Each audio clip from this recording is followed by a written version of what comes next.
नमस्कार, मैं दीपक कुमार आप सभी का स्वागत करता हूं दादा स्टाइल में।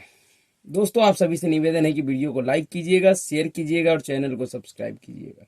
दोस्तों, हम फिर से बात करेंगे कट्टर ईमानदार गैंग के मुखिया और दिल्ली के मुख्यमंत्री अरविंद केजरीवाल की। दरअसल अरविंद केजरीवाल सोनिया गांधी के राजनीतिक जाल में बुरी तरह से फंस चुका है। वह सोनिया गांधी जिसके लिए यह कहा जाता है कि वो जब से भारत में आई, भारत की बहू बनकर, उनके आते के साथ ही इंदिरा गांधी परिवार में एक के बाद एक मौतें शुरू होनी हो गई। कहने का मतलब यह है कि जैसे ही सोनिया गांधी आई भारत में, वह गांधी नेहरू परिवार को निपटाना शुरू कर दिया। तो फिर वह सोनिया गांधी अपने सबसे बड़े राजनीतिक दुश्मन, जिसके वजह से सोनिया गांधी के सपना राहुल गांधी के राजनीतिक भविष्य पे सबसे बड़ा खतरे का बादल मंडरा रहा है, उस अरविंद केजरीवाल को कैसे छोड़ देगा। ऐसे कहा जाता है कि अरविंद केजरीवाल को बनाने वाला, खड़ा करने वाला वही कांग्रेस पार्टी है, वही सोनिया गांधी है।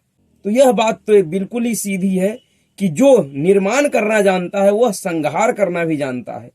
अगर केजरी एंड गैंग का निर्माण सोनिया गांधी और कांग्रेस पार्टी ने किया तो फिर उसका संहार भी वही करेगी। दरअसल केजरीवाल अपने आप को बहुत बड़ा शातिर राजनेता समझते थे। उनको ऐसा लगता था कि इस देश में, इस दुनिया में अगर कोई एकमात्र पढ़ा लिखा नेता है तो वह सिर्फ अरविंद केजरीवाल है। इसके अलावा दुनिया में कोई भी राजनीति में पढ़ा लिखा नेता नहीं है।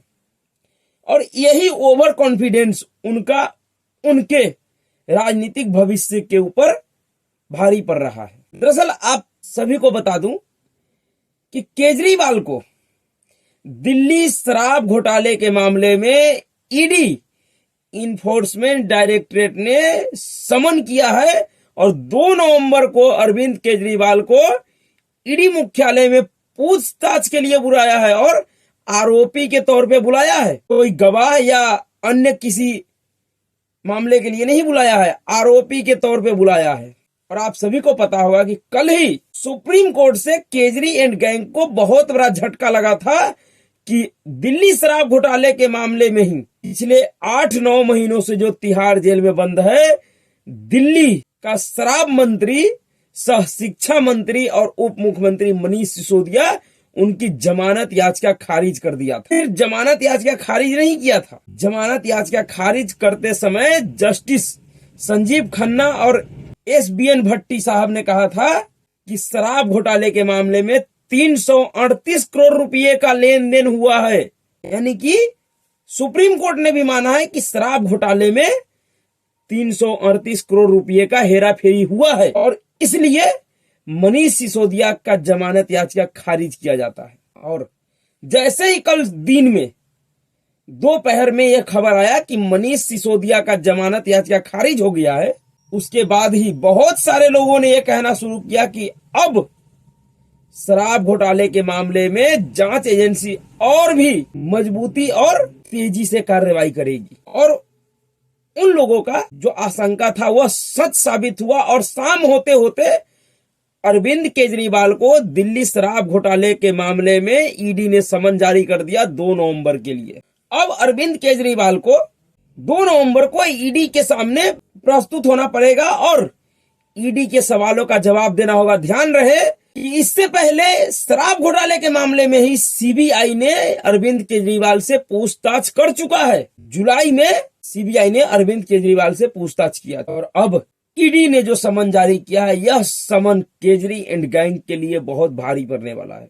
जिस तरीके का नाटक अरविंद केजरीवाल पूरे देश में कर रहा था दिल्ली शराब घोटाले के मामले में कि यह शराब घोटाला कुछ है ही नहीं, यह भारतीय जनता पार्टी का एक साजिश है, शराब घोटाला हुआ ही नहीं है, यह आम आदमी पार्टी को खत्म करने का साजिश है।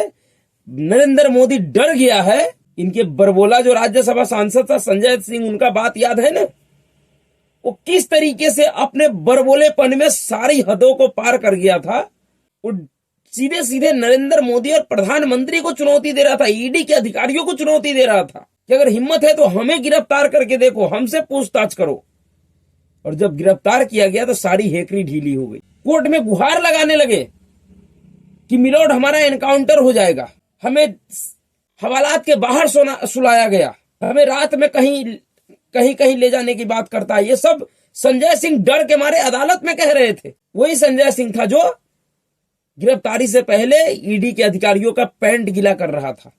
खुद अरविंद केजरीवाल ने कहा था कि संजय सिंह एकमात्र नेता है जिसके धमकी से ईडी के अधिकारियों का पैंट गीला हो जाता है। आज उस संजय सिंह के साथ क्या हो रहा है वो संजय सिंह को ही पता होगा। लेकिन जिस बात का इंतजार सभी को था कि अरविंद केजरीवाल कब जाएंगे, अरविंद केजरीवाल की गिरफ्तारी कब होगी, अब उन लोगों का इंतजार खत्म होने वाला है।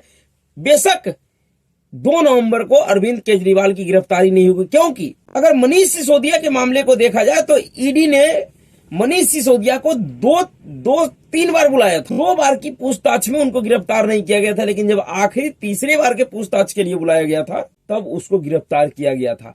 हो सकता है इसी तरीके से ईडी अरविंद केजरीवाल की इस पूछताछ में गिरफ्तार ना करे, लेकिन गिरफ्तार जरूर करेगा, क्योंकि मनीष सिसोदिया की जमानत याचिका खारिज करते समय सर्वोच्च न्यायालय ने यह भी कहा है कि 6 से 8 महीनों के अंदर इस ट्रायल को पूरा करो। जांच एजेंसियों पे और निचली अदालतों पे यह सुप्रीम कोर्ट का दबाव है कि उनको हर हाल में 6 से 8 महीनों में इस केस की ट्रायल खत्म करना होगा, और 6 से 8 महीने के अंदर ही इस शराब घोटाले से जुड़े हुए जितने भी लोग हैं उन सबको उनके अंजाम तक पहुंचाना पड़ेगा, जिसकी शुरुआत जांच एजेंसी ने कर दिया है। दरअसल केजरीवाल को लगा कि अभिषेक मनु सिंघवी को अगर हम अपना वकील रखते हैं, क्योंकि इस पूरे शराब घोटाले के मामले में या आम आदमी पार्टी से जुड़े हुए जितने भी मामले हैं, सभी मामलों में अगर देखा जाए तो इनका वकील कांग्रेस पार्टी के वरिष्ठ नेता और कांग्रेस पार्टी के लीगल हेड अभिषेक मनु सिंघवी है। जिस अभिषेक मनु सिंघवी को केजरीवाल अपना तारनहार समझ रहे थे, वह अभिषेक मनु सिंघवी केजरी का कांड कर दिया है। दरअसल 17 अक्टूबर को जो जमानत याचिका पे सुनवाई हुआ था मनीष सिसोदिया के, उसमें या शायद उससे पहले वाली सुनवाई पे अभिषेक मनु सिंघवी ने अदालत में कहा था कि मिलोड, इस पूरे शराब घोटाले के मामले में मनीष सिसोदिया का सीधे सीधे कोई रोल नहीं है। जितने भी इसमें मनी लॉन्ड्रिंग का बात हुआ, पैसों के लेन देन का बात हुआ, इसका जो आरोपी है विजय नायर और दिनेश अरोड़ा, ये सब के सब आतिशी मार लेना सौरभ भारद्वाज से मिलते थे। ये मनीष सिसोदिया के लिए काम नहीं करते थे, ये आतिशी मार लेना और सौरभ भारद्वाज के डायरेक्शन में काम करते थे। और ये जो पैसों का लेन देन है, यह मनीष सिसोदिया ने नहीं लिया है, यह आम आदमी पार्टी ने लिया है। इसका बेनिफिशियरी आम आदमी पार्टी है। उसके बाद अदालत ने टिप्पणी किया था और सॉलिसिटर जनरल एसबी राजू को से सवाल किया था कि अगर इस पूरे शराब घोटाले का असली बेनिफिशियरी आम आदमी पार्टी है तो फिर आरोपी आम आदमी पार्टी को क्यों नहीं बनाया। यह अदालत की टिप्पणी था। उसके बाद ईडी ने अदालत में कहा था कि हम आम आदमी पार्टी को आरोपी बनाने पे विचार कर रहे हैं, और शायद उसी कदम को आगे बढ़ाने के लिए अरविंद केजरीवाल को इस मामले में समन किया गया है। इसमें आरोप जो है अरविंद केजरीवाल पे वो बहुत ही गंभीर है, और इन आरोपों का खुलासा ईडी ने बहुत पहले कर दिया था। दरअसल आप सभी को ध्यान होगा कि 2 मई 2023 को ईडी ने एक सप्लीमेंट्री चार्जशीट दाखिल किया था। उस चार्जशीट में अरविंद केजरीवाल के ऊपर गंभीर आरोप थे, और उन्हीं आरोपों का जवाब केजरीवाल को देना होगा। उनमें आरोप क्या थे? दरअसल प्रवर्तन निदेशालय की ओर से दाखिल चार्जशीट में कहा गया था कि दिल्ली की नई आबकारी पॉलिसी केजरीवाल का ही ब्रेन चाइल्ड प्लान थी। इसके साथ ही चार्जशीट में तेलंगाना के सीएम केसीआर की बेटी के कविता का भी जिक्र किया गया था, और चार्जशीट में कहा गया था कि कविता ने आबकारी नीति बनाने और उनके लागू होने में विजय नायर के साथ कई बार मीटिंग की। चार्जशीट में जो खुलासे हुए थे उसके मुताबिक ईडी ने चार्जशीट में कहा कि मंगुटा श्रीनिवास रेड्डी की भी आम आदमी पार्टी के संयोजक और दिल्ली के सीएम अरविंद केजरीवाल के साथ मीटिंग हुई थी। केजरीवाल ने दिल्ली आबकारी नीति का हिस्सा बनने पर मंगुटा श्रीनिवास रेड्डी का स्वागत किया था। ये वही मंगुटा श्रीनिवास रेड्डी है जो अब सरकारी गवाह बन चुका है, वाईएसआर सांसद का बेटा है। चार्जशीट में कहा गया था कि विजय नायर को आबकारी नीति को बनाने, उसको लागू करने और अवैध गतिविधियों के लिए दिल्ली के मुख्यमंत्री अरविंद केजरीवाल और मनीष सिसोदिया का समर्थन और छूट प्राप्त था। ईडी की इस सप्लीमेंट्री चार्जशीट में कहा गया कि अरुण पिल्लई के सहयोगी अभिषेक बोइनपल्ली बुच्ची बाबू थे। प्रवर्तन निदेशालय ने चार्जशीट में आरोप लगाया कि विजय नायर ने समीर महेंद्रू से कहा था कि अरुण और इसका सहयोगी ग्रुप दिल्ली शराब नीति में निवेश करने के लिए उत्सुक था, क्योंकि इस समूह के पास बहुत ज्यादा पैसा, राजनीतिक संबंध और अरविंद केजरीवाल से दोस्ती थी। ईडी ने चार्जशीट में कहा कि समीर महेंद्रू ने विजय नायर की विश्वसनीयता को परखने के लिए अरविंद केजरीवाल से मीटिंग कराने के लिए कहा था, जिसके बाद विजय नायर ने समीर महेंद्रू और अरविंद केजरीवाल के बीच फेस टाइम मीटिंग अरेंज कराई थी। और उसी मीटिंग के दौरान अरविंद केजरीवाल ने कहा था कि समीर महेंद्रू अपना ही लड़का है, इसके साथ तुम डील कर सकते हो। चार्जशीट में कहा गया कि दिल्ली शराब घोटाले की शुरुआत में उसकी राज्यसभा सांसद संजय सिंह से मुलाकात हुई, जिसके बाद वो दिल्ली के उप मुख्यमंत्री मनीष सिसोदिया के संपर्क में आया और आम आदमी पार्टी में आ गया। ईडी ने चार्जशीट में कहा कि दिनेश अरोड़ा ने बताया कि संजय सिंह के कहने पर उसने दिल्ली के कई रेस्टोरेंट के मालिक से 82 लाख रुपए अरेंज कराकर मनीष सिसोदिया को पार्टी फंड के लिए दिया था।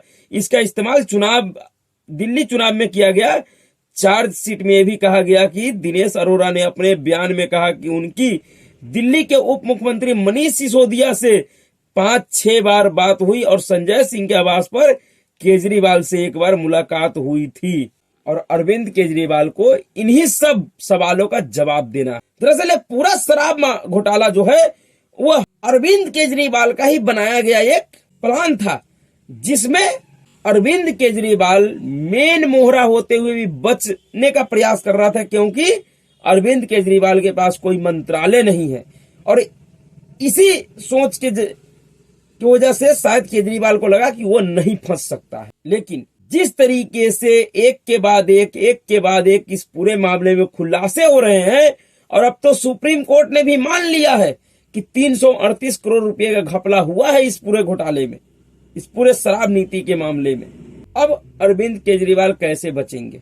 दरअसल इन सब मामले में देखा जाए तो जो इनका वकील है अभिषेक मनु सिंघवी, वह केजरी एंड गैंग के पूरे काले कारनामे को जान चुका। उनको पता है कि केजरी एंड गैंग को अगर निपटाना है तो कैसे निपटाया जाए। आखिरकार अभिषेक मनु सिंघवी कांग्रेस पार्टी के वरिष्ठ नेता है और गांधी परिवार का बहुत ही विश्वसनीय है। और अगर राजनीतिक तौर पे देखा जाए तो केजरीवाल ने सबसे ज्यादा अगर किसी पार्टी का नुकसान किया है तो कांग्रेस पार्टी का। दिल्ली में कांग्रेस पार्टी के 15 साल के शासन सत्ता को केजरीवाल ने एक झटके में उखाड़ के फेंक दिया।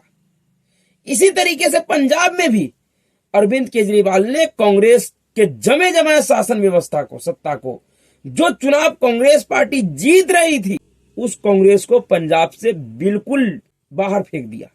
और इस बात को कांग्रेस पार्टी के बहुत से नेता मानते हैं कि अरविंद केजरीवाल अगर सबसे बड़ा राजनीतिक दुश्मन किसी का है तो वह कांग्रेस पार्टी का है। तो जिस पार्टी का इतना बड़ा दुश्मन है अरविंद केजरीवाल, उसी पार्टी का सबसे वरिष्ठ नेता और सुप्रीम कोर्ट के सबसे काबिल वकील केजरीवाल के कुकर्मों को जानता है, केजरीवाल के पूरे काले कारनामों को जानता है। क्योंकि वकील और डॉक्टर से कोई भी व्यक्ति कोई बात नहीं छुपा सकता है।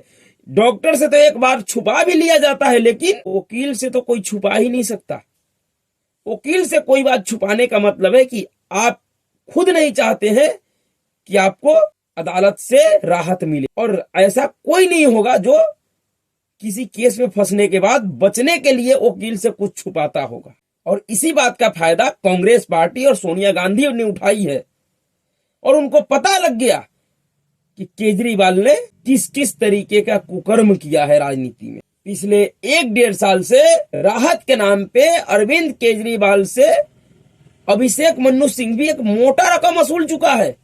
तो पहले तो आर्थिक तौर पे इसको कमजोर किया, और अब जब ये पूरी तरह से खोखला हो गया, इनसे पूरा लूट का माल ऐंठ लिया कांग्रेस पार्टी ने, अभिषेक मनु सिंघवी ने, तो अब इसको इनके अंजाम तक पहुंचाने का रास्ता भी बना दिया।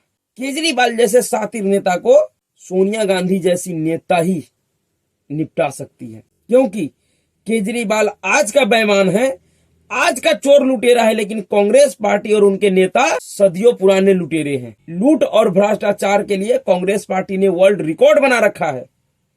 तो आज का केजरी अगर सोच रहा हो कि वो कांग्रेस पार्टी को छका देगा और कांग्रेस पार्टी को निपटा कर आगे निकल जाएगा, यह शायद केजरीवाल के लिए संभव नहीं है। और इस समय भी केजरी एंड गैंग अपने दुश्मन को पहचानने में नाकाम है। वो भारतीय जनता पार्टी और बीजेपी को गाली दे रहा है, जांच एजेंसियों को गाली दे रहा है, लेकिन उसको ये नहीं पता चल रहा है कि उसको निपटा कौन रहा है। आज एक के बाद एक जो केजरी एंड गैंग का वरिष्ठ नेता जेल जा रहे हैं, उनको जमानत नहीं मिल पा रहा है, लेकिन वही वकील अपने पार्टी के नेताओं को मिनटों में जमानत दिलवा देता है उसी सुप्रीम कोर्ट से। लेकिन पिछले एक डेढ़ साल से केजरी एंड गैंग के किसी भी नेता को जमानत नहीं दिलवाया। तो राजनीति इसी का नाम है। राजनीतिक दुश्मनों को इसी तरीके से निपटाया जाता है, जो आज कांग्रेस कर रही है। तो आगे देखिए होता है क्या। अगर आपको वीडियो विश्लेषण अच्छा लगा तो वीडियो को लाइक कीजिएगा, शेयर कीजिएगा और चैनल को सब्सक्राइब जरूर कीजिएगा। नमस्कार।